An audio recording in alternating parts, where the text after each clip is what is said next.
Riel and I'm eating champurrado. I can't. Like my mom did, I live But first, let's eat. Inaasahang dadami ang mga tao sa mga paliparan at pantalan ngayong darating na Semana Santa at sa buong bakasyon ngayong tag-init. Sa unang linggo ng Abril, may ilan na rin ang nagbakasyon sa mga probinsya, ilan ng barko para maiwasan ang kasiksikan sa mga susunod na linggo. Mahirap pa pag yung talagang malapit na talaga yung Holy Week.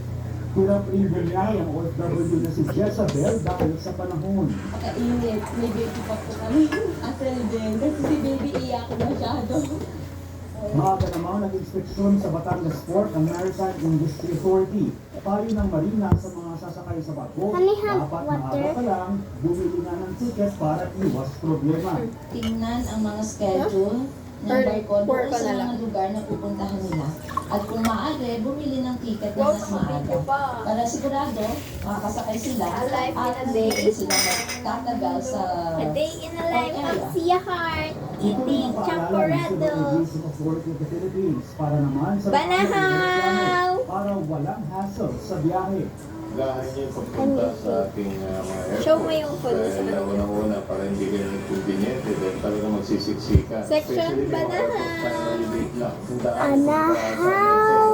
talaga, no? Nagpaalala rin ang taas ng mga regulasyon sa pagdala ng mga power bank sa loob ng Batangas. Mukbang!